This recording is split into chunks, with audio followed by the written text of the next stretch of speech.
மதுரை சத்திரப்பட்டி காவல் நிலையத்தை அடித்து நொறுக்கி காவலரை மிரட்டிய 2 பேர் கைது செய்யப்பட்டிருக்கின்றனர். கூடுதல் விவரங்களை செய்தியாளர் ஜான் கிறிஸ்டோபர் வழங்க கேட்கலாம். ஜான் கிறிஸ்டோபர் வணக்கம். யார் அந்த இருவர், எதனால் இந்த காவல் நிலையத்தை அடித்து நொறுக்கி இருக்காங்க? விவரங்களை பதிவு பண்ணலாம் ஜான் கிறிஸ்டோபர்.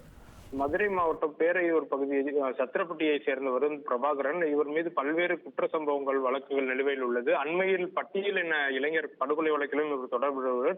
இந்நிலையில் இது தொடர்பாக இவர் மீது குண்டர் சட்டம் கீழ் நடவடிக்கை எடுக்கப்பட்டு சிறையில் அடைக்கப்பட்டு சில நாட்களுக்கு முன்பாக முன்ஜாமீன் வெளியே வந்தார். இந்நிலையில் முறையாக சத்திரப்பட்டி காவல் நிலையத்தில் அவர் கையெழுத்திட சென்றிருக்க வேண்டும். ஆனால் அவர் செல்லாததால் காவல் நிலையத்திலிருந்து காவலர் அவர் வீட்டிற்கு சென்று அவரது தந்தையை கூறி முறையாக உன் மகனை கையெழுத்து போட சொல்லி என்று சொல்லிவிட்டு சென்றுள்ளார்.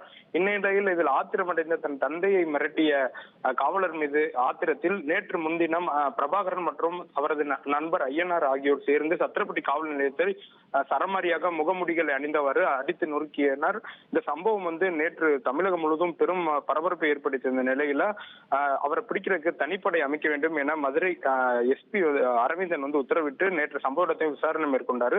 இந்நிலையில காவல் நிலையத்தில் தாக்குதல் நடத்திய பிரபாகரனை பிடிப்பதற்காக தனிப்படை நேற்று விருதுநகர் மாவட்டம் அல்லம்பட்டி சோதனை சாவடி அருகே சென்று கொண்டிருந்த போது அப்போது பிரபாகரனும் அவர் உடன் இருந்த நண்பர் ஐயனாரையும் பிடித்திருக்காங்க. அப்போது அவங்க 2 பேர் தப்பிக்க முயன்ற போது பிரபாகரன் காவல்துறையினர் அவர் கைகால முறிவு ஏற்பட்டு தற்போது அவர் மதுரை அரசு ராஜாஜி மருத்துவமனை சிகிச்சைக்காக அனுமதித்திருக்காங்க.